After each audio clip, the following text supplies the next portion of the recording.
bienvenue à ce rendez-vous d'information de 20h de la chaîne leader, la RTS 1. Une nouvelle qui va intéresser les pèlerins sénégalais à la Mecque.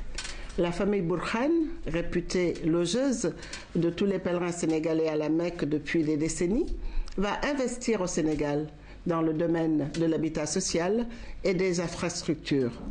Les Bourhan l'ont annoncé à la suite d'une audience que a accordé le chef de l'État, le président Macky Sall, lors de sa visite en Arabie Saoudite. Ils ont présenté des plans et des plans des futures réalisations. Bourhan Seyfouddine, représentant de la famille, est au micro de Khady Kane.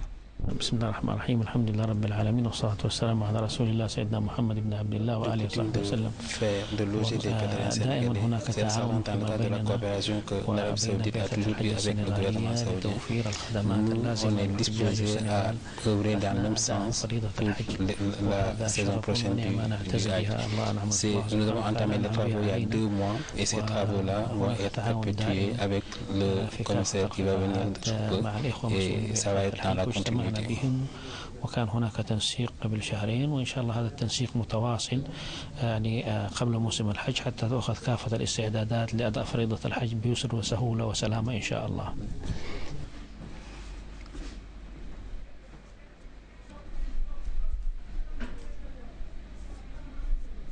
Nous continuons.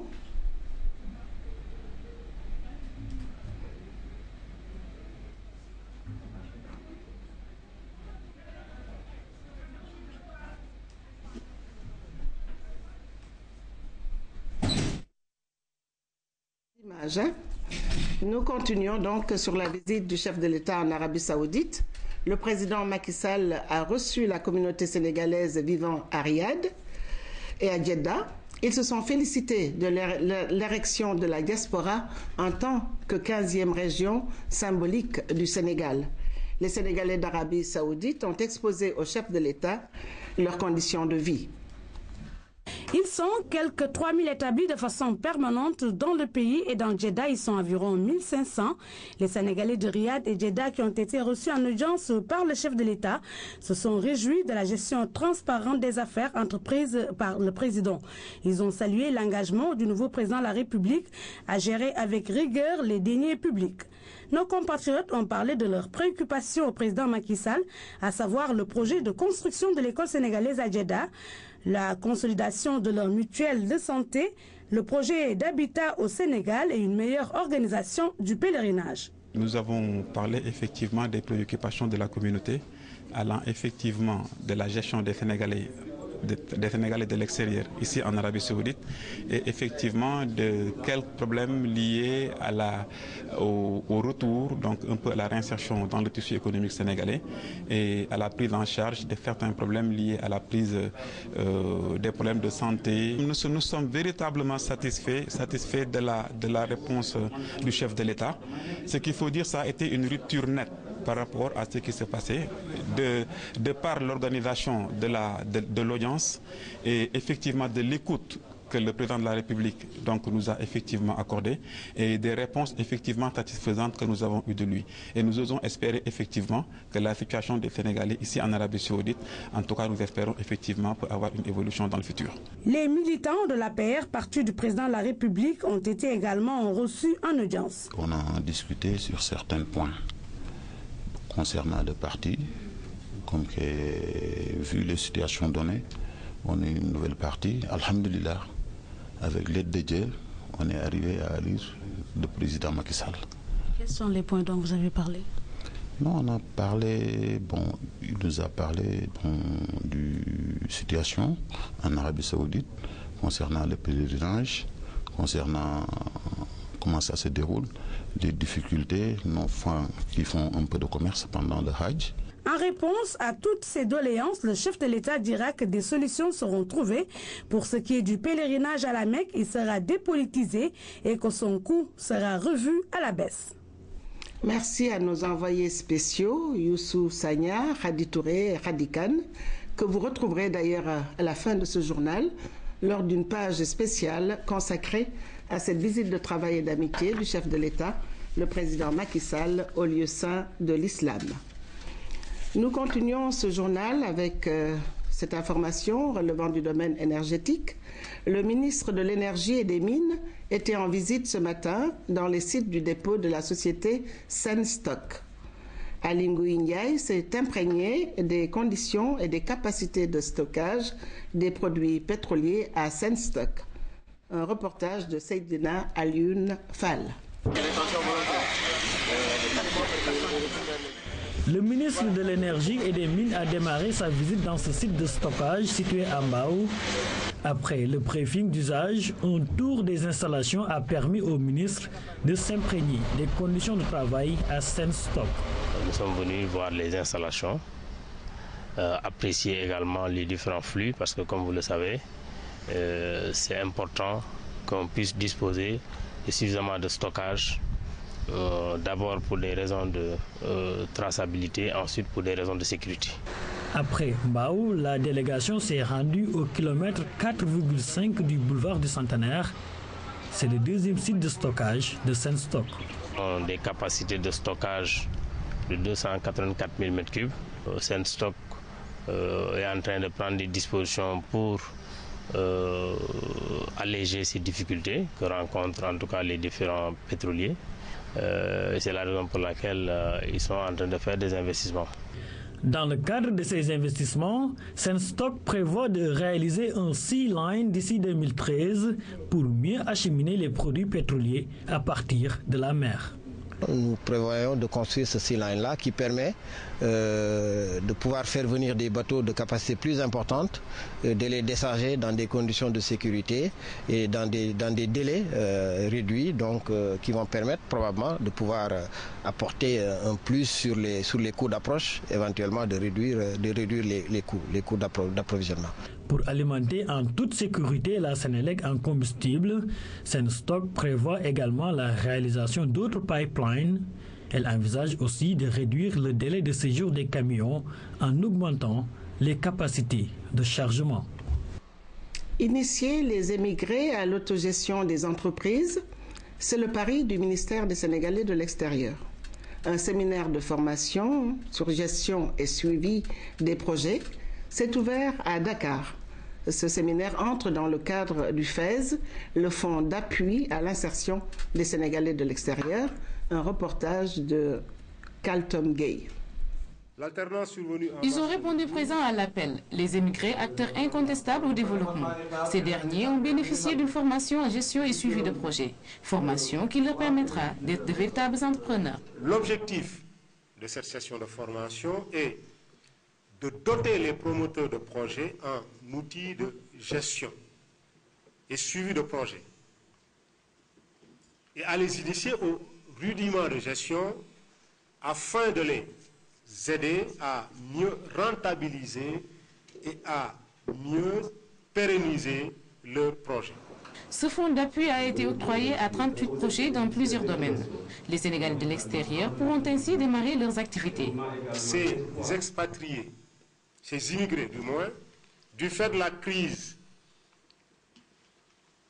sévissant dans les pays d'accueil, sont aujourd'hui confrontés à des difficultés de toutes sortes. C'est la raison pour laquelle l'État du Sénégal entend œuvrer pour une réinsertion réussie des Sénégalais de l'extérieur dans le tissu économique et social. Depuis sa création, le Fonds d'appui à l'investissement des Sénégalais de l'extérieur a financé 65 projets pour un coût global de 330 millions de nos francs. Une aide considérable pour les émigrés. Il apparaît plus que jamais en ces temps de crise économique une opportunité de revenir au pays et de mener une activité génératrice de revenus. Nous parlons à présent d'horticulture, une production globale estimée à 300 000 tonnes pour des retombées financières de 70 milliards de francs CFA. C'est le bilan escompté pour la campagne 2012 de l'oignon au Sénégal. Ce bilan, esquissé par les autorités chargées de la régulation du marché, a été rendu public au cours de la visite du ministre du Commerce, Mme Matassi Diallo, dans les zones de production d'oignons. Étape du jour, la zone des Niayes avec Alassane Diédhiou. Après la vallée du fleuve Sénégal, c'est au tour du littoral nord de recevoir le ministre en charge du commerce et sa délégation. Les Niayes, autre zone de production d'oignons, même potentiel en termes de rendement horticole. Nous sommes à Potou dans la région de Louga. Ici, l'oignon est roi. Cette année encore, la production a atteint des records. Cependant, les producteurs de cette zone, à l'instar de leurs homologues de la région du Niambour, doivent faire face à un endettement important. À titre indicatif, l'encours de la dette de la région de Louga est estimé à 255 millions de francs CFA. S'y ajoutent les difficultés d'écoulement de la production d'oignons récoltés durant la présente campagne. Face à cette situation, le président de l'interprofession de l'oignon, Mamadouba, à la suite des différents intervenants, a exhorté l'UNACOIS à accélérer le processus d'achat conformément au terme de la convention conclue avec l'interprofession de l'oignon. En réponse, le secrétaire général de l'UNACOIS, Moustapha Allo, s'est dit sensible à cette doléance. Cependant, les commerçants exigent des producteurs le respect de leurs engagements à ne pas vendre l'oignon en prix au rabais aux commerçants maraudeurs qui ont fini de créer une saturation du marché avec 7000 tonnes enregistrées à Dakar. Interpellée par les producteurs, Mme Matassi Diallo, renouvelant le soutien de l'État, a exhorté les commerçants et les producteurs d'oignons à respecter les engagements pris devant le gouvernement. Le même message, le ministre en charge du commerce l'a délivré à Mboro. Ici, Matassi Diallo a visité le site où devrait se construire le futur magasin de stockage d'oignons. La particularité de Mboro, il faut le souligner, c'est l'existence de cultures d'oignons destinées à l'exportation. Ici à Mboro, spécifiquement, nous travaillons avec l'oignon blanc, c'est-à-dire la qualité Mercedes, qui a une productivité très grande. On a en abondance vraiment avec un pot d'oignon. On a presque la quantité qui sera récoltée sera de 10 tonnes. Et réagissant par rapport à cette situation particulière, le ministre Matassi Diallo explique les enjeux économiques. C'est la 3e année d'exportation. La première année, ils ont exporté un conteneur. La 2e année, ils ont exporté 7 conteneurs. Et cette année, nous en sommes au 5e mois. Ils ont déjà exporté 7 conteneurs. C'est une variété qui peut être vulgarisée au niveau national afin que l'exportation puisse être assurée par les producteurs d'oignons. Dans un contexte de quête de croissance économique, le secteur de l'horticulture se positionne cette année encore comme un levier incontournable. Nous attendons un impact de plus de 70 milliards aujourd'hui sur cette production d'oignons, d'autant plus que on s'attend à au moins une production de 300 000 tonnes, la vallée et disons les Niayes confondus. En effectuant une visite de terrain dans les zones de production de l'oignon, le ministre en charge du commerce, Matassi Diallo, a voulu réaffirmer la volonté du gouvernement de faire de l'agriculture le moteur de la croissance, une croissance qui se veut structurelle. Eh bien, je vous laisse suivre le reste des informations avec un visage qui vous est beaucoup plus familier, celui de Binta Waguembeng. Voilà, merci beaucoup, Madame Sokhna Diembake. Mais vous me permettez, avant de vous libérer, dites-moi, comment est-ce que vous avez vécu votre retour sur le plateau du journal télévisé 22 ans après? Beaucoup d'émotions, Binta. Et je ne sais pas si le trac est perceptible ou pas. J'ai essayé de le masquer. Mais je crois que c'est une première dans les annales de l'audiovisuel, que ce soit aussi bien au Sénégal qu'en Afrique. En général, on retrouve des personnes dans d'autres secteurs d'activité qui font leur jubilé et qui en profitent pour retourner à leurs activités d'antan.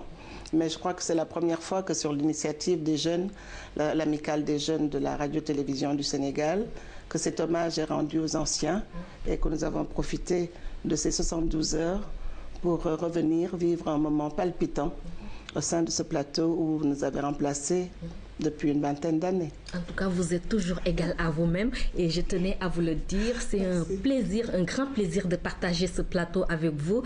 Je tenais aussi à vous le dire, vous faites partie des journalistes qui m'ont donné l'amour de ce métier. Merci, Binta. Voilà, merci. Je rappelle que nous étions avec Madame Sokhna Diembake qui nous a fait l'honneur de revenir sur le plateau du journal télévisé après 22 ans et c'est dans le cadre de la célébration des 40 ans de la télévision et des 70 ans de la radio. 40 40 ans et 70 ans, ça se fête, c'est pas rien, et c'est ce qu'a décidé de faire la RTS.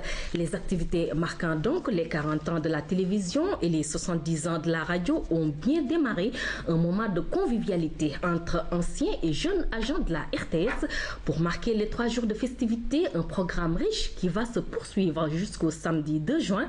Pour annoncer la couleur, une exposition s'est tenue hier autour du thème « La RTS de l'origine à nos jours ». Le ministre Youssou Ndour a présidé la cérémonie officielle d'ouverture. Moussa Mané. Fêter les 70 ans de la radio et les 40 ans de la télévision, c'est reconnaître la maturité d'une entité qui avait fini de s'imposer sur toute l'étendue du territoire, grâce au dynamisme de ceux-là qui sont témoins des premières révolutions ou bien même ceux qui ont créé la seconde. Ce qui est impressionnant, c'est je ne sais pas si vous le savez ou pas, mais ces derniers jours, quand vous regardez la télévision avec le témoignage des anciens, cela montre que les Sénégalais sont en phase avec ce que vous faites. C'est un travail remarquable et c'est en l'honneur des pionniers qui vous ont passé le témoin.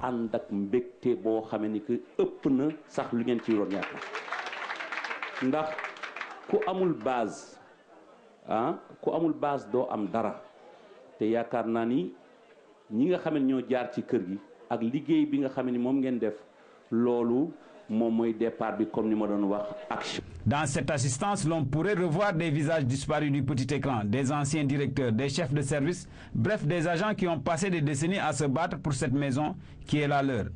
C'est aussi l'occasion de penser à ceux qui ne sont pas présents en ces moments de communion entre les anciens et la jeune génération. Face à cette ancienne école dévouée qui a tout donné pour le rayonnement de la RTS, cette jeune génération, le témoin est passé dans une ambiance festive de souvenirs et d'anecdotes. C'est aussi le moment de rappeler aux jeunes qu'ils font face à 2 défis majeurs, l'explosion de l'audiovisuel et le passage au numérique. Il faut donc se positionner et c'est là que la RTS est attendue par les millions de Sénégalais. À ce titre, l'État entend l'accompagner. Nous sommes venus nous réjouir avec les agents de la RTS, mais aussi nous souvenir de l'œuvre grandiose qui a été faite par leurs devanciers, parce que chaque Sénégalais a sa part de RTS. C'est la première radio du Sénégal qui nous a informés, qui nous a formés et qui est la matrice à partir de laquelle l'explosion médiatique heureuse que nous connaissons aujourd'hui a pu avoir lieu. L'État le fera comme il accompagne tous les secteurs d'activité publics et privés. Il le fera pour la RTS, il le fera d'autant plus que la RTS est une œuvre et un bien de l'État, un bien public qui appartient à tout le monde. Donc il n'y a pas de raison que ce qui se fait ailleurs ne se fasse pas et ne commence pas avec la RTS. Les ressources humaines et matérielles sont disponibles, le reste est une question de volonté. Cette volonté que la direction a toujours mis en avant pour relever les défis en attestent les nombreux témoignages des intervenants. Je voudrais simplement, Monsieur le Directeur Général, encore une fois, vous rendre hommage. Vous êtes un grand homme, vous êtes un grand professionnel, vous êtes un citoyen loyal, vous êtes un homme de foi, un homme d'engagement. Et je tiens, en tant que témoin de l'histoire de cette maison, mais aussi en tant qu'acteur, à faire ce témoignage. Vous êtes, Monsieur le Directeur Général, un grand homme. Suivant les événements avec une anticipation, loolu nag dëgg yàlla bu lëkk lekkee olomam ni ko gërëme coy yow mii la ndax sa capacité d'écoute saa yi ñu xëyee ci Sénégal yépp nit joxoñ la tooñ la bu ma la gisee ci ngoon gi nga feeñ ci télé bi dafay mel ni yow déggoo li rajo bi wax wala liiroo li journal bi wax loolu c'est une qualité qu'on le veuille ou pas. L'aventure de celle qui est devenue la référence en matière d'audiovisuel au Sénégal et certainement en Afrique au sud du Sahara a démarré au tout début de la Seconde Guerre mondiale avec des pas de bébé. Et au fur et à mesure qu'ils grandissent, ces pas se consolident jusqu'à l'aube des indépendances. 1965, année charnière, la radio démarre avec des programmes d'hygiène, de santé, bref, une communication pour un changement de comportement. Ils seront stoppés au profit des Jeux Olympiques de Munich de 1972, devant un petit écran la réalité des images, suivies aux mêmes instants, année de la seconde révolution en matière d'audiovisuel au Sénégal. Une année plus tard, l'Office de la radio-télévision sénégalaise est né et va jeter les bases de ce qui est devenu en 1992 la radio-télévision sénégalaise. Joyeux anniversaire, la R. Moussa Mané, pour ses 70 ans de radio et 40 ans de télé de la RTS, notre pensée va directement à Feu Djibril Wade, réalisateur de la RTS, arraché dernièrement à notre affection. C'est le sentiment du PDG du groupe Africable Télévision, Ismaël Sidibé, que je vous propose d'écouter au micro de Issa Touré. Nous, au niveau d'Africable, nous ne pouvons que nous en réjouir parce que, vous savez, la RTS a toujours été un grand acteur dans la création et puis dans la mise en œuvre d'Africable. Alors, quand on apprend que la radio a 70 ans, la télé a 40 ans aujourd'hui, en tant que Malien, Africain aujourd'hui, on montre aujourd'hui que tout est possible avec les hommes. Alors, je me joins à toute l'équipe d'Africable pour souhaiter joyeux anniversaire et à la radio et à la télé. Et permettez-moi aussi de faire une pensée positive pour notre regretté Djibril Wade, qui serait aujourd'hui là et tout content comme moi, s'il était parmi nous de fêter cet anniversaire. Et je remercie, en tout cas, c'est l'occasion pour moi de remercier tout le personnel de la RTS qui a tenu et qui est resté toujours professionnel, qui a toujours soutenu les projets comme des projets d'Africable. Moi qui suis le promoteur d'Africable, je ne viens pas du monde de la télé. Et la RTS, spontanément, nous a proposé Djibril Wade qui venait de prendre sa retraite. Et je puis vous assurer que pendant les 8 ans nous avions passé ensemble à Bamako, de la première brique, si on peut penser du premier coup de caméra et jusqu'à la formation de tout ce que vous voyez à la télé aujourd'hui, c'est Djibril Wade. Et d'ailleurs, on a donné le studio Djibril Wade à notre studio, que la paix encore soit avec lui. Et Djibril Wade était vraiment quelqu'un de bien, un professionnel, que je retrouve d'ailleurs en vous tous, c'est vous qui le succédez. C'est pour cela aussi, ces 40 ans, nous le dédions à Djibril Wade. Ces 70 ans de radio, nous le dédions à Djibril Wade, qui, des personnes comme Djibril Wade sont rares. Et nous souhaitons que vous tous ceux qui ont été formés à Africa par lui, et que là où il est dans sa paix, qu'ils se reconnaissent à lui. Toujours dans le cadre de la célébration des 70 ans de la radio et des 40 ans de la télévision, la RTS aussi pense à ses agents disparus. Une séance de lecture du Saint-Coran a été organisée ce matin. Notre reporter El Haj Malik Sissé y a assisté. Reportage. Dans le cadre de la célébration des 70 ans de la radio et des 40 ans de la télévision nationale, la RTS a une pensée pieuse pour les agents qui ne sont plus de ce monde. Le personnel s'est retrouvé dans l'enceinte de la mosquée pour la lecture des 114 sourates du Saint-Coran. Baïdam Djen, imam de la grande mosquée de Dakar, a dirigé la salle de Coran pour les agents qui sont décédés, les caméramans, les preneurs de son, les agents administratifs, même les retraités qui étaient dans cette maison et qui sont partis. Nous pensons pour que Dieu les accueille dans son paradis.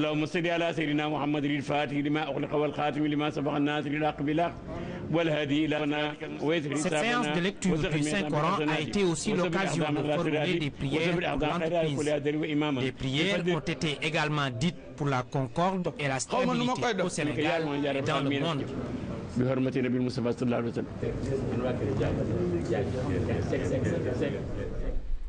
70 ans de radio, 40 ans de télévision. La RTS continue de rendre hommage à ses pionniers.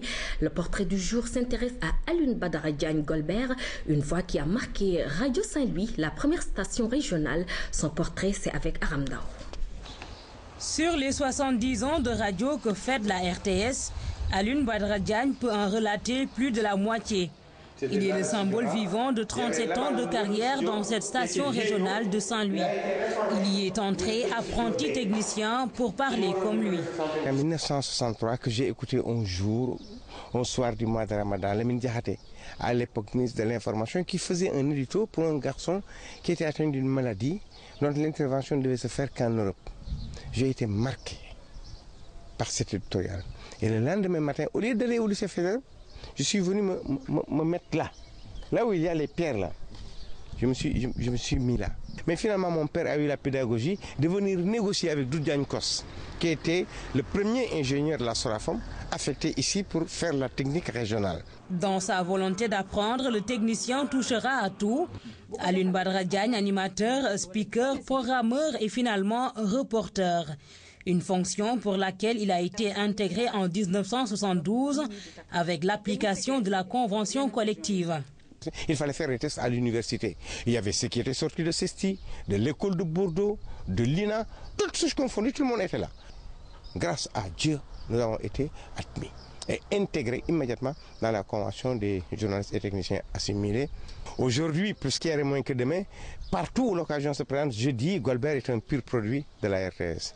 Parce que quelqu'un qui est entré ici pour nettoyer des carreaux et qui est sorti comme chef de station, qui a été directeur en chef, directeur des programmes, adjoint chef de station, qui a gravi tous les échelons.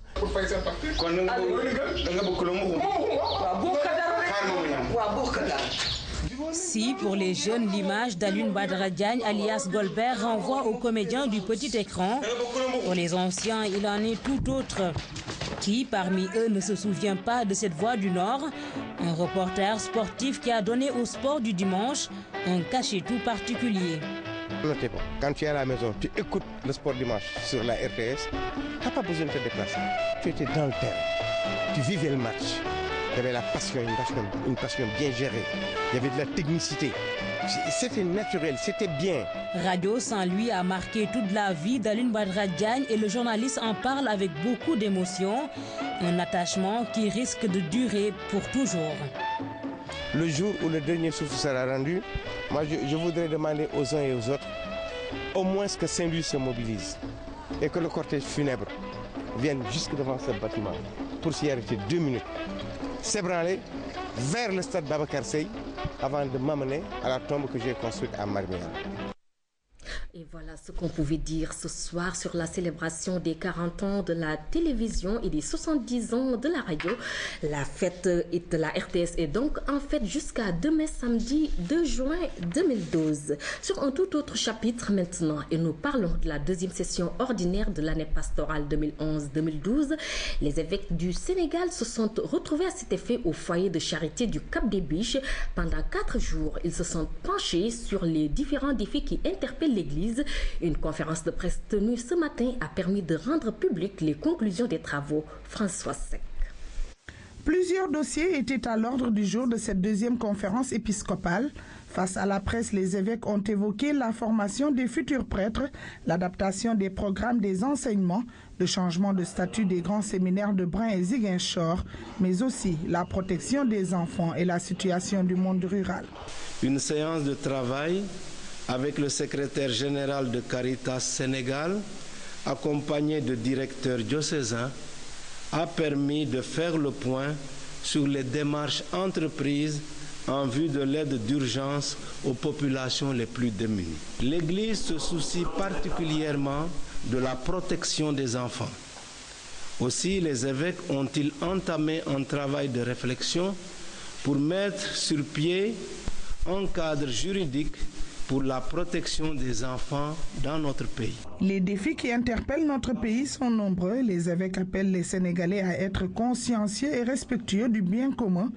Par ailleurs, ils invitent le gouvernement à poursuivre les réformes entamées pour une meilleure gouvernance. On ne peut que vraiment prier Dieu pour que ceux qui sont en charge d'un tel travail, courageusement, continuent leur travail d'investigation pour révéler la vérité. Partout où il y a la bonne gestion, qu'on puisse vraiment féliciter les auteurs de cette bonne gestion, mais aussi partout où il y aurait malversation, qu'on puisse aussi prendre les sanctions nécessaires pour que de plus en plus les Sénégalais comprennent qu'on ne peut pas continuer à laisser l'argent polluer les relations sociales, l'économie du pays et l'administration sénégalaise comme la politique sénégalaise. Des prières ont été formulées pour un bon hivernage, de bonnes récoltes et la paix dans la région sud du Sénégal. En marge de cette conférence de presse des évêques, le cardinal Théodore Adrien Sarr s'est prononcé sur certains sujets d'actualité, comme par exemple les audits. Il s'est en effet réjoui de la détermination du gouvernement à mener ces enquêtes. Nous écoutons maintenant le cardinal Théodore Adrien Sarr au micro de François Sec. Les Sénégalais aujourd'hui acceptent de prendre conscience que c'est là un mal profond. Il ne faut surtout pas qu'ils se résignent en disant on n'y peut rien. Il faut que nous prenions conscience que c'est un mal réel, que ce mal effectivement se manifeste de multiples façons et porte beaucoup de préjudice aux personnes, aux familles, à l'État, mais aussi aux sociétés. Quand il y a des détournements dans une société, dans une agence, ce sont ces moyens d'action qui sont réduits. Il en est de même pour l'État. Donc il faut que nous prenions conscience de ce mal qui est chez nous, pas chez nous seulement, mais à travers le monde, la corruption est là, galopante, mais surtout que, prenant conscience, nous soyons déterminés à lutter contre. Ce n'est pas une fatalité. Nous pouvons très bien le faire. Alors c'est pour cela qu'on ne peut pas ne pas quand même se réjouir de voir qu'en haut lieu, on est déterminé à mener des audits qui permettent à la fois de déceler tout ce qui est bonne gestion des fonds publics ou des fonds d'une société ou des fonds personnels, mais aussi tout ce qui est malversation financière. Pour qu'à partir de là, eh bien, on prenne les décisions qui permettront vraiment de condamner les mauvaises gestions, les malversations, s'il le faut, de voir comment récupérer l'argent en question et surtout empêcher que ce mal continue vraiment de gangréner la société sénégalaise. L'actualité hors de nos frontières, 60 ans de règne, c'est ce que vient d'accomplir la reine d'Angleterre Elisabeth II. Le jubilé se prépare dans tout le pays, au programme plusieurs festivités. Ce pourrait être un banal film de vacances, mais les images de la famille royale dans son intimité sont rares. Celles-ci, d'autant plus qu'elles ont été tournées par la reine elle-même, et bien plus par une maman que par une souveraine. Nous sommes à l'été 57, Charles a 9 ans, Anne 7. Charles se souvient de ces facéties de l'époque.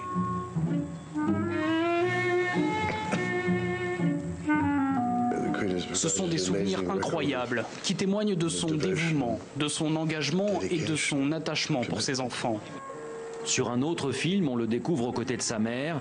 Charles n'a alors que 3 ans. Nous sommes à Balmoral, une année particulière puisque c'est celle du couronnement. Pour la première fois, l'héritier de la couronne évoque ses quelques souvenirs. À cet instant, la couronne lui faisait horriblement mal. Elle était incroyablement lourde.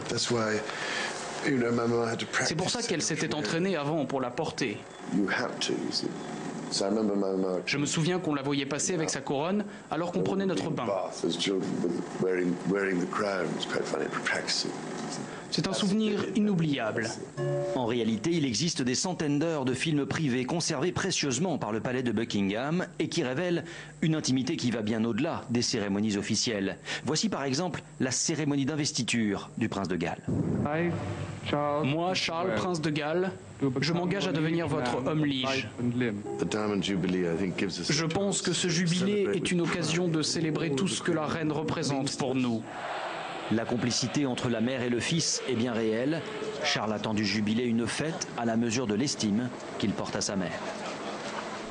Nous quittons l'Europe pour l'Afrique et face à la menace terroriste, la CEDEAO a décidé de doter la région d'une stratégie commune. Pendant 3 semaines, les agents d'application de la loi des pays membres et de la Mauritanie ont suivi une formation pilote sur le contre-terrorisme. À l'issue du stage hier, les participants ont reçu leur parchemin et c'était à la caserne Mambouna Mafal de Ouakam. Synthèse, Louis-Philippe Sagna. La remise de ces parchemins prouve que les objectifs ont été atteints. Le contrôle des frontières, les renseignements, la réponse opérationnelle et d'autres modules non moins importants ont été enseignés aux participants.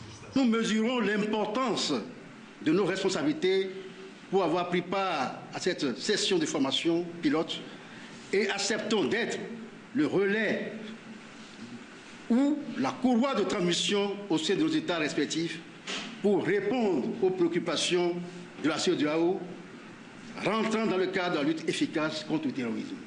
Des formateurs émérites en provenance d'Interpol et de l'Institut d'études de sécurité basé en Afrique du Sud ont appuyé cette initiative de la CEDEAO. La lutte contre le terrorisme en Afrique de l'Ouest s'impose comme une nécessité de tous les États membres. Dès lors, la coopération apparaît comme une pièce centrale dans les efforts à déployer pour contrecarrer et combattre le terrorisme, puisqu'aucun État, à lui tout seul, ne peut combattre le phénomène. Ce n'est que dans l'union et la mise en commun de nos ressources que la menace pesée par le terrorisme à notre communauté pourra être entièrement jugulée. Le privilège d'abriter cette formation donne la chance au Sénégal d'avoir 5 places. Elles ont été honorées par des officiers de la gendarmerie, un représentant des armées et des commissaires de police. L'actualité de notre région est marquée par de graves crises. D'une part, en Guinée-Bissau, où le déploiement de troupes de la CEDEAO est en cours, et d'autre part au Mali, où la situation qui prévaut fait penser, comme l'a déclaré fort justement le président Yahi Boni, président en exercice de l'Union africaine, à un risque de création d'un Afghanistan ouest-africain. Il nous faut donc faire face. Cette formation marque l'aboutissement d'un long processus entamé en 2009 par la CEDEAO et l'Institut d'études de sécurité. Il était temps d'adopter une stratégie commune pour faire face à la menace terroriste qui se propage en Afrique de l'Ouest. Louis-Philippe Sagna, c'est devenu maintenant une tradition. La foire artisanale de Saint-Louis s'est tenue cette année encore en marge du Festival international de jazz. L'événement a accueilli sur la place Faidherbe des milliers de visiteurs et de nombreux artisans et commerçants, des commerçants étrangers plutôt. Maman Sagna l'a visité pour nous. Abdourahmane Aïdara vient du Niger. À l'image de beaucoup d'autres commerçants de la sous-région, il a fait le déplacement à Saint-Louis pour écouler ses produits. De l'encens, il en a à gogo. Tous les gens sont servis sur place. Des kilos d'encens. Venus du Mali, du Burkina, ces commerçants ont amené avec eux des tissus de qualité comme le ganila, le tchoup. Les femmes se bousculent devant leur stand pour se procurer les meilleurs. Il y en a pour tous les goûts, même pour les plus jeunes. Cette jeune fille, par exemple, se félicite de l'organisation et des prix acceptables qui sont proposés pour les différents produits. Cette année, les écoles de formation ont pris part à la foire artisanale. Le centre Mam Fatim Conté l'exploite pour ses pensionnaires. La foire est un domaine utile pour la visibilité du centre Kermam Fatim. C'est un centre. La population extérieure doit être à mesure de reconnaître par rapport à ses faits, par rapport à ses activités, surtout dans le domaine de la restauration, dans le domaine de la coiffure et de la couture. Devenu traditionnel, les inscriptions pour la participation sont closes depuis plusieurs mois avant la date d'organisation, ce qui n'arrange pas tous les commerçants, ceux de Saint-Louis notamment, qui estiment être lésés. Ça se passe très bien, vraiment, il y a de sécurité, il y a organisation, mais je voulais bien qu'on favorise les artisans saint-louisiens, pour la promotion des artisans saint-louisiens, Pour le comité d'organisation, la transparence a prévalu. Les premiers demandeurs ont été les premiers servis. Nous, c'est sur l'ordre d'arrivée. On dit nous avons 30 stands. Les premiers arrivés, ce sont les premiers arrivés. Que ce soit burkinabé, sénégalais, malien et tout. Et sur les corps de métier, on dit artisanat par là et c'est de l'artisanat. Comme vous avez vu, il y a une foire commerciale, aussi ce sont les mêmes règles. La foire artisanale a duré près d'une semaine. Des centaines de visiteurs y ont pris part. L'actualité dans les régions, c'est aussi la journée annuelle du Dara de Pire qui sera célébrée demain samedi. L'événement commémore les 400 ans de l'université religieuse. Au programme, un récital de Coran et une conférence religieuse, entre autres. Écoutons maintenant Idrissa Fall, membre du comité d'organisation, au micro de Hamidou Diop. Comme à l'accoutumée, les populations de Yoff Layène ont convergé à la place publique. Hommes et femmes sont venus en nombre pour d'abord bénéficier des séances de consultation gratuites. Donc depuis ce matin, on a eu à rencontrer pas mal de pathologies, comme les infections pulmonaires, les infections ORL, donc quelques cas de diarrhée, mais qui ne sont pas véritablement méchants, donc surtout chez les enfants. Donc on n'a pas eu de maladie à déclaration obligatoire. Donc c'est grosso modo ce que nous rencontrons dans les consultations de tous les jours. En plus de ces consultations, les familles démunies ont également reçu des lots de vêtements. Pour l'initiateur de ce chant, le volet social de cette manifestation religieuse revêt une importance particulière. On s'est dit que, en fait, puisque c'est une fête que nous organisons, qui dure 3 jours, pendant lesquels on va manger, on va chanter, on va psalmodier, on va exprimer ce que nous avons au plus profond de moi à l'égard de nos guides. Ce serait bien qu'on pense aussi aux gens à nos semblables qui sont là et qui n'ont pas les moyens de le faire, qui n'ont pas la possibilité de le faire, parce que simplement soit ils sont malades, ou bien soit ils sont un peu démunis, ou soit ils sont dans le besoin. Démarré par cette journée de solidarité, les 7e journées culturelles Chante Cheikh Ahmadou Bamba se poursuivent jusqu'à ce samedi. Plusieurs personnalités religieuses ont prévu de faire le déplacement à Yoff. Déjà, le khalife général de Thiénaba était sur place pour témoigner sa solidarité et son amitié à l'initiateur de la manifestation. Vous avez plutôt suivi la 7e édition des journées Cheikh Ahmadou Bamba ce week-end à Yoff, donc initiée par Cheikh Mansour Diouf. La manifestation a démarré par des séances de consultation gratuites et une remise de dons aux nécessiteux. Un reportage de Hamidou Diop. Je vous le disais donc, la journée annuelle du Dara de Pire sera célébrée demain samedi. L'événement commémore les 400 ans de l'université religieuse. Au programme, un récital de Coran et une conférence religieuse entre autres. Nous écoutons maintenant Idriss Fall, membre du comité d'organisation, au micro de Hamidou Diop. 2 juin 2012 à partir de 10h à Pire. Pire, c'est une localité qui se situe à environ 5 km de Tivaouane. La journée annuelle du Dara de Pire qui commémore cette année le 409e anniversaire de la fondation de l'université de Pire. Pour la journée de demain, qui commence donc à partir de 10h, nous avons prévu un récital de Coran donc, par les élèves du Dara de Pire. Et ensuite, l'intervention des autorités administratives de la région, une allocution donc, de la direction du Dara, et ensuite une conférence religieuse qui cette année va porter sur le thème de la citoyenneté dans l'islam. Et vous invitez qui?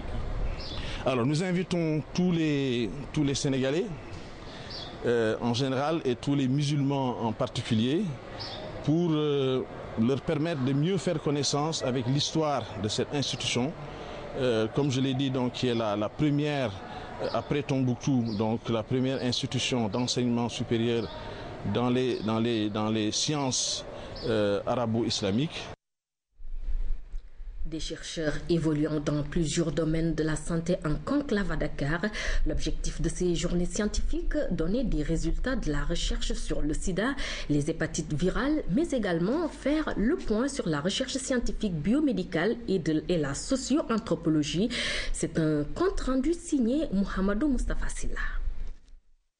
La journée scientifique du site de l'Agence nationale de recherche sur le sida ANRS se tient à Dakar.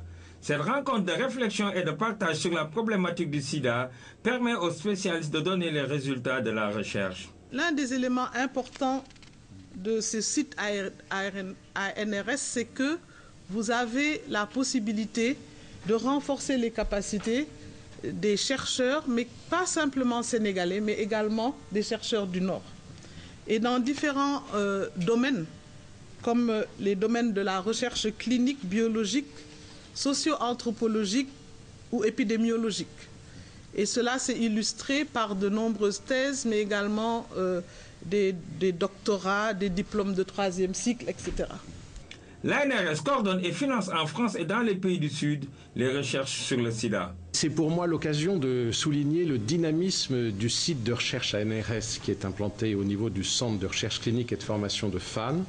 Il a été rappelé que c'est le plus ancien dans le monde, depuis 1994.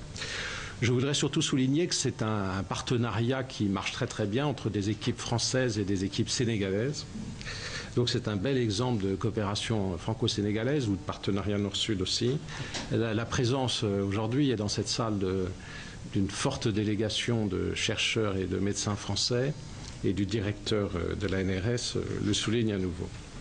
Les partenaires sont le Centre de recherche clinique de l'hôpital de Fannes, les associations de personnes vivant avec le VIH-Sida, les médecins, anthropologues, sociologues, entre autres. La recherche que nous sommes en train de faire nous permet d'ajuster et d'affiner nos stratégies. Parce que je peux dire que si le Sénégal a fait des succès, c'est que nous avons toujours allié nos compétences, notre expertise de recherche avec le management de la lutte. Et c'est comme ça qu'on peut, comment dirais-je, rendre plus flexibles nos stratégies de lutte et les adapter en conséquence. Cette étude est une première au Sénégal. Elle permet une initiation et expérience dans la recherche. C'est pourquoi la recherche en Afrique et dans les pays du Sud reste une priorité absolue. Culture dans ce journal, et ce soir nous allons au théâtre avec cette pièce intitulée L'autre président d'Afrique. L'œuvre d'un jeune dramaturge, professeur de français au lycée de Dagana, pose le problème d'une Afrique malade de ses dirigeants. Personnage central de la pièce, un président nouvellement élu, décidé à combattre les biens mal acquis, les détournements et prêt à se sacrifier pour la démocratie et la bonne gouvernance. Une pièce étonnamment actuelle, pourtant publiée chez l'Harmattan depuis l'année dernière, avec en toile de fond le Sénégal, nous dit Oumar Diaw. Après un certificat de spécialisation en dramaturgie à l'UCAD, Saïd Mohamed Ba enchaîne avec une maîtrise et un DEA de littérature française. Il ne se limite pas à la théorie dramaturgique et se lance dans l'écriture. Au bout de ses efforts et de sa plume, L'autre président d'Afrique, paru en 2011. J'étais déjà dans la peau de quelqu'un qui va avoir un autre président, parce que je me disais que l'autre régime était déjà fini. L'œuvre ne comporte ni lieu ni temps comme dans les tragédies classiques. Seule l'unité d'action est prise en compte. Toute la problématique de l'exercice du pouvoir en Afrique est posée avec une fine acuité. La plupart des présidents africains ne se considèrent pas comme des présidents, mais plutôt comme des rois. Je crois que ça rejoint un peu la tragédie du roi Christophe. Christophe qui est dans une république, mais qui se veut roi dans une république. Dans ces 5 actes, ce qu'on voit, c'est un président décidé à travailler, décidé à mener une bonne gouvernance, décidé à lutter contre la corruption à n'importe quel prix. La volonté de gouverner autrement se heurte à une conception matérialiste, affairiste, familiale, clanique et clientéliste. Tenace, voire intrépide, l'autre président, Baye Diop, se met d'abord à dos sa propre famille, puis ses alliés de cette coalition qui l'a porté au pouvoir. Son épouse et ses enfants sont assassinés, l'armée se soulève, il subit des agressions mystiques, mais rien ne le fait dévier de son chemin. Il doit se sacrifier, parce que l'essentiel ce n'est pas se servir, mais c'est servir son peuple. Le théâtre peut être lu, mais il peut surtout être monté sur scène. L'auteur ne désespère pas de voir bientôt son œuvre sur les planches. C'est un texte littéraire, mais aussi le théâtre est destiné à être représenté. Ce qui fait qu'on peut avoir les deux. Ça peut être un élément scénique, mais aussi ça peut être un élément de bibliothèque tout simplement. Cette pièce théâtrale magistrale est d'une extrême actualité. Du marabout qui se veut citoyen à l'enrichissement illicite, au partage du gâteau, en passant par la taille et la composition du gouvernement ou le sacrifice d'albinos, tout nous rappelle une situation récente et actuelle. Dans cette œuvre, la fiction théâtrale se confond au réel avec sa double face, comique et tragique. Elle invite les tenants du pouvoir à une introspection. Oumar Diaw, nous parlons maintenant de la 10e biennale de l'art africain contemporain qui se poursuit à Dakar et un peu partout au Sénégal dans son volet off jusqu'au 10 juin prochain. Et ce soir, nous vous emmenons à l'exposition collective qui réunit au 21 avenue Jean Jaurès Baudouin Wamba, Tafsir Momar Gueye et son fils Magaye. C'est une exposition qui fait la part belle aux matériaux locaux tels que le bois et le bronze. Oumundour y a fait un tour. Le Congolais Baudouin Wamba était censé participer à la première édition de la Biennale de l'art africain contemporain, mais à l'époque, les soubresauts politiques de son pays, qui s'appelait encore le Zaïre, lui ont fait rater cette occasion historique. C'est finalement en 1994 qu'il arrive à Dakar, et depuis, il se sent comme le plus sénégalais des Congolais. Je suis parti quand même une fois, je suis revenu, et depuis, je suis là, tranquille. Au Sénégal, il a appris la technique de la cire perdue, qu'il applique à merveille à ses créations en bronze, mais il faut dire que dans la famille Wamba, on connaît ce matériau de père en fils. Dès l'âge de 5 ans, je m'amusais à former parce que mon grand-père était forgeron. Donc je n'ai pas choisi, j'ai trouvé ça dans l'état et j'ai commencé à les utiliser. Son thème de prédilection reste la politique africaine et les grands hommes qui ont écrit ses plus belles pages, tout comme Tafsir Momar Gueye qui voue une passion totalement assumée à Léopold Sédar Senghor. Il a rendu à l'art africain la place qu'il convoitait dans ce monde. C'est le poète-président qui lui a offert la bourse d'études qui lui a permis de parfaire son art en Europe. Il glane après de nombreuses récompenses à travers le monde et c'est une de ses créations qui trône sur la place Soweto depuis 1990. Aujourd'hui, Tafsir est passé du marbre au bois. C'est une matière noble et puis ce bois est un bois très dur, mais une fois bien travaillé peut devenir souple et flexible, comme vous voyez là. Cette passion du bois, il n'a réussi à la transmettre qu'à moitié à son fils Magaye, qui intègre certes ce matériau avec brio dans ses peintures, mais qui refuse carrément de se laisser enfermer dans un quelconque carcan ou code esthétique.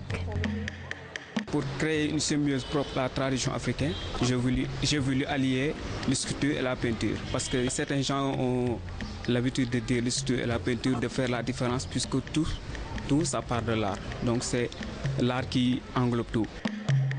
Cette exposition collective a été possible grâce à la détermination d'une passionnée d'art, Patricia Bass. Pour ses œuvres de la Biennale, elle a réquisitionné et transformé les bureaux de son époux en galerie. Pour moi, c'est important qu'il y ait ce offre pour permettre de découvrir le pays et ce qui a inspiré ces artistes qui vivent dans le pays et qui utilisent les matériaux qui sont à leur portée. Baudouin Wamba, Tafsir Momargueye et son fils Magaye forment en effet un bel échantillon de l'inventivité de milliers d'artistes africains pour qui le Dakar constitue une occasion exceptionnelle de promotion.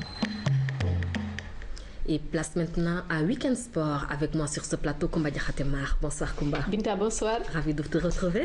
Le plaisir est partagé. Voilà, Koumba, dans Week-end Sport de ce soir, beaucoup de football avec le match Sénégal-Libéria de ce samedi à Dakar. Le choc Lion de la Teranga Léon Star aura lieu ce samedi à 18h Binta au stade de Léopold Sédar Senghor et sera en direct sur la RTS. Un match de rachat pour l'équipe nationale du Sénégal après l'échec de Bata. Rencontre donc capitale pour l'entraîneur intérimaire Joseph Koto qui a fait appel à une vingtaine de joueurs et près de la moitié a déjà goûté aux délices d'une Coupe d'Afrique des Nations, une expérience non négligeable dans cette compétition d'Ahaba. Dans le groupe Sénégal, Souleymane Camara, Petit Jules, un surnom trompeur. L'attaquant des Lions a fait une Coupe du Monde et 3 Coupes d'Afrique des Nations. Derrière lui, Bouno Koundoul, gardien de but. Il a participé à 2 reprises à la Biennale du football africain. Les joueurs à une phase finale de Coupe d'Afrique des Nations sont au nombre de 8. Parmi eux, Khadim Ndiaye. En plus de cette Coupe d'Afrique des Nations, le gardien des Lions a eu à prendre part aux 2 éditions du championnat d'Afrique des Nations et au tournoi de Lyomoa. 2 compétitions sous-régionales de plus que les 7 autres joueurs.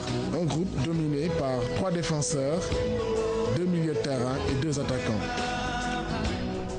Voilà, combat entre le Sénégal et le Libéria, c'est 10 confrontations. 10 confrontations, Binta, 6 victoires pour les Lions du Sénégal, 4 matchs nuls, hasard du tirage au sort. C'est la 3e fois consécutive que les 2 équipes se rencontrent en éliminatoire de la Coupe du Monde. Et retour sur les 2 dernières rencontres, celles des Coupes du Monde 2006 et 2010. Seydina Alioune Djigo.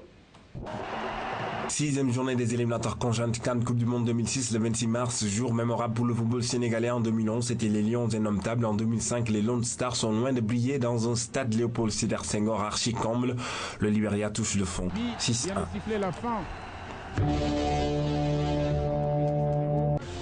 Un Lion des grands soirs, un public acquis à sa cause, venu nombreux assister au comeback du gaucher magique qui se signale dès la 19e minute. Amdi Fadiga. Khalilou Fadiga, après 21 mois d'absence en équipe nationale, signe son retour de la plus belle des manières. Un baume au cœur, l'arythmie cardiaque cause d'une longue traversée du désert et comme oublié aussi la défaite un mois avant contre le Cameroun en amical. En cet après-midi de 26 mars, les Lions se surpassent. Dégagement, c'est le faux de l'arbitre. Penalty. Mamou Lougnan est accroché dans la surface de réparation. Penalty exécuté par El Hadj Diouf. 2-0.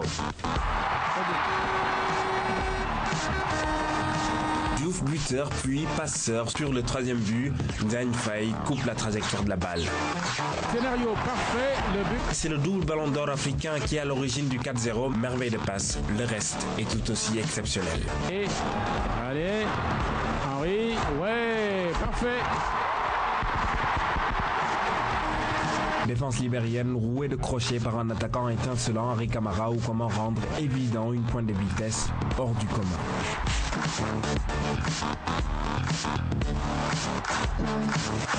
Le but d'Henri Camara en appelle d'autres. Moussa Ndiaye et la Diouf clôturent le festival.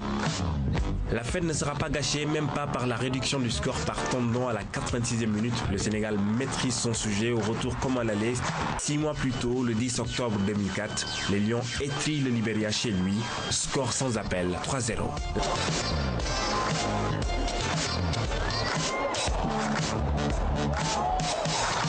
La réussite affichée face au Libéria est loin d'être générale dans le groupe 1 des éliminatoires. Si les Lone Stars réussissent au Sénégal, ce n'est pas le cas des éperviers du Togo qui se qualifient au détriment des Lions, une pilule dure à avaler comme celle du 15 juin 2008. Le Sénégal, si loin, si proche de la bonne opération en cette 3e journée des éliminatoires de la Coupe du Monde 2010.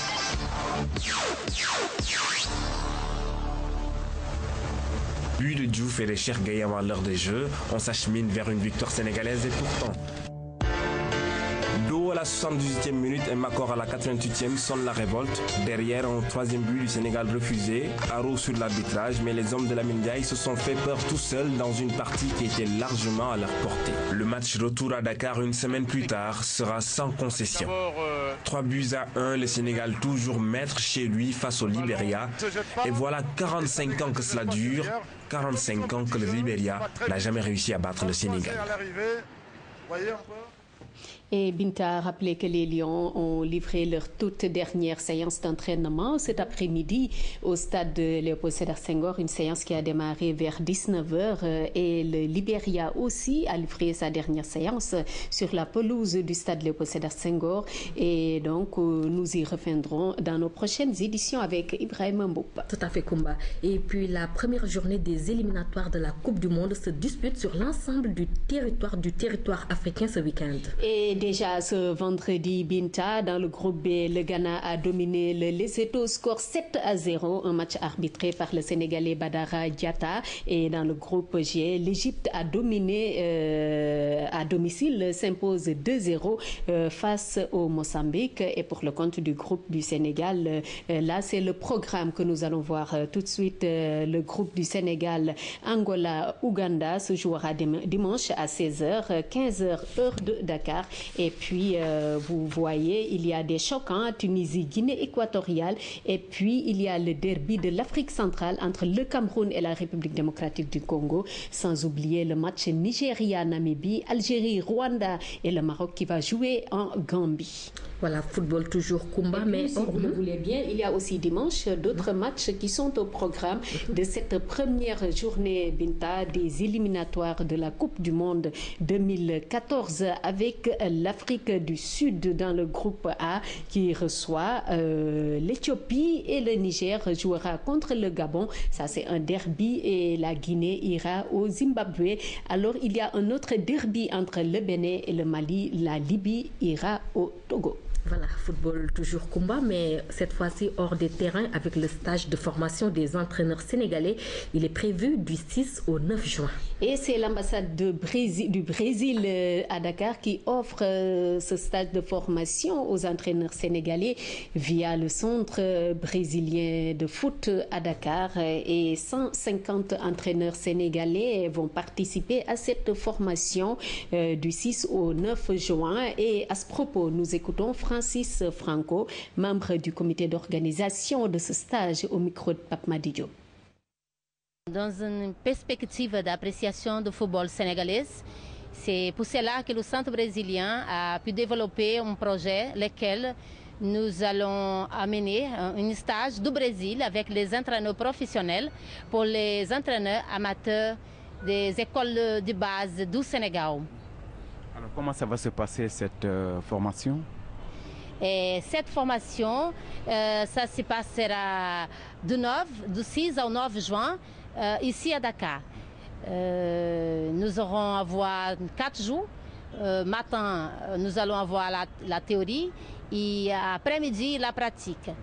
Sous le parrainage de l'ambassade brésilienne qui est en train de sponsoriser, sous le parrainage de M. ministre des Sports du Sénégal et aussi avec le soutien moral et logistique de la Fédération sénégalaise de football. Okay. Alors, il y aura combien de stagiaires dans cette formation et il y aura combien de formateurs? D'où viennent ces formateurs? Les formateurs viennent du Brésil. Ce sont des entraîneurs de l'ABTF, qui c'est l'association professionnelle des entraîneurs professionnels du Brésil, qui s'appelle ABTF. Et ils seront 2 entraîneurs avec un médecin qui travaille dans le domaine de la médecine sportive. Et il y aura combien de participants à ce séminaire? 150 participants. Et du football, nous passons maintenant à la marche Kumba. Avec la randonnée pédestre organisée par le club de randonnée de Zagbao ce dimanche, une journée de marche qui entre dans le cadre de la célébration de la journée de l'environnement. Et nous écoutons les organisateurs au micro de Pape Madi Diop. Nous organisons cette journée pour tout d'abord célébrer notre anniversaire. Le 3 juin, ça fait donc 2 ans que nous avons créé cette association avec la population de Zagbao. Cette journée coïncide avec la journée de l'environnement. Nous avons pensé que la marche est une activité extrêmement importante. C'est pourquoi nous avons pensé divulguer notre journée pour pouvoir justement massifier ce club au niveau de la population de Zagbao. Surtout pour préserver l'environnement. Comme nous sommes une nouvelle agglomération, donc nous voulons de nouvelles habitudes, sensibiliser les populations à vivre mieux, surtout dans un cadre de vie sain. Donc gérer les ordures, sensibiliser les populations sur l'insalubrité. Et Binta, nous reparlons football avec les Lions qui viennent de finir leur toute dernière séance d'entraînement au stade de Léopold Sédar Senghor. C'est pour préparer le match contre le Libéria, comptant pour la première journée des éliminatoires de la Coupe du Monde 2014. Un match capital, je vous le disais tout à l'heure, aussi bien pour les joueurs que pour l'entraîneur. Et nous écoutons à ce propos Papis Demba Cissé et Joseph Koto, l'entraîneur, au micro de Ibrahim Mbou. J'ai fait confiance à ces jeunes joueurs qui ont prouvé quelque chose. Aujourd'hui, on a joué un premier match au Maroc qui était un match psychologique d'abord, parce que c'était un match qui nous prépare aux 2 compétitions. Dieu merci, on rend grâce à Dieu, on a gagné ce match. C'était important pour nous. Maintenant, à Dakar, je pense que c'est le match de la réconciliation avec le peuple sénégalais. Maintenant, ces jeunes joueurs, ils le savent. Il ne faut pas tout le temps les acculer en leur répétant ça. Ils sont tous confiants. Vous avez vu le match qu'ils ont fait. Bon, les matchs ne se ressemblent jamais, c'est vrai. Mais on va essayer de répéter le match qu'on a fait au Maroc. Sinon plus, parce que je pense qu'avec une semaine de plus, les joueurs ont compris encore la stratégie qu'on voulait mettre en place. Et si tout se passe bien, parce qu'il y a beaucoup d'aléas dans le football. Ce qui est valable aujourd'hui peut ne pas l'être demain. Donc nous en tout cas, on s'est donné tous les moyens de pouvoir réaliser un match correct pour quand même gagner ce match-là, parce que c'est un match important maintenant pour le peuple sénégalais. Moi, ce que je peux dire au peuple sénégalais, c'est de ne pas nous laisser. On a besoin d'eux et pour qu'ils puissent venir demain pour nous soutenir leurs frères, leurs fils, parce qu'on a des joueurs qui ont vraiment besoin de le soutien. Merci. Au menu de Week-end Sport, ce soir, il y a aussi Kumba, la célébration de la victoire du Sénégal en match d'ouverture du Mondial 2002. Oui, Binta, les sportifs se rappellent Mondial 2002, la victoire du Sénégal sur la France, et cette fois les enfants de Lions du Sahel qui ont fêté cela. Ils ont démarré leur gala hier au siège de la fédération avec un match de football. C'est une journée Lion Chickens Day et donc c'est l'association Lions du Sahel qui l'a organisée, et la suite des festivités ce samedi et ce dimanche à la piscine olympique nationale. Voilà, et des annonces maintenant pour finir.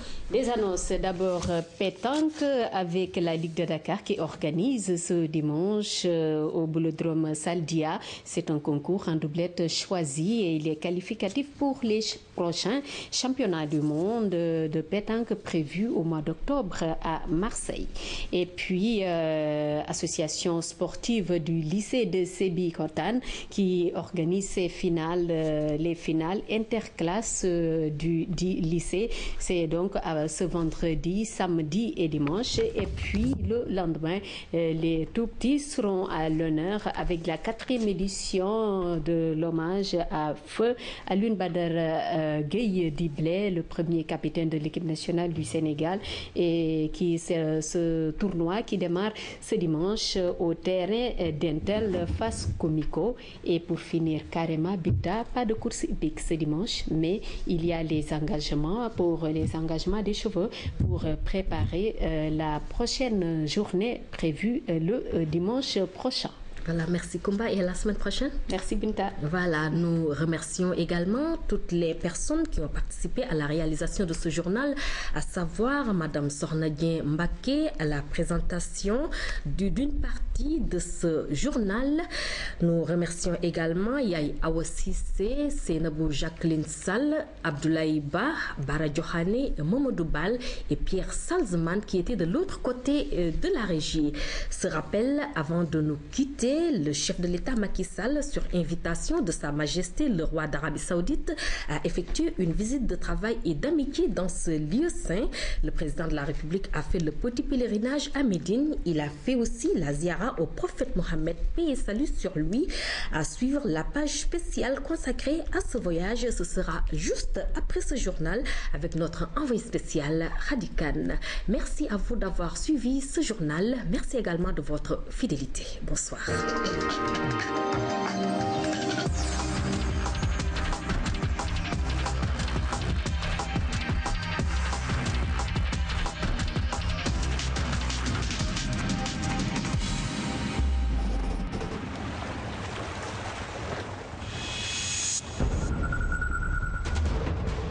Bonjour madame. Bonjour, ça va. Quelles sont vos impressions dans le supermarché Citydia? Man dama doon essayer pour romb rek xool rek dugg rek gis fi lépp. Yan produit ñoo la gën a neex ci supermarché bi? Lépp loo xalaat mi ngi fi.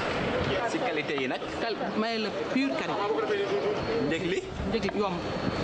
Déggoo li ma la 5000 francs laa yore dugg jënd li ma bëgg a jënd yëpp. Kon kay kon yomb na.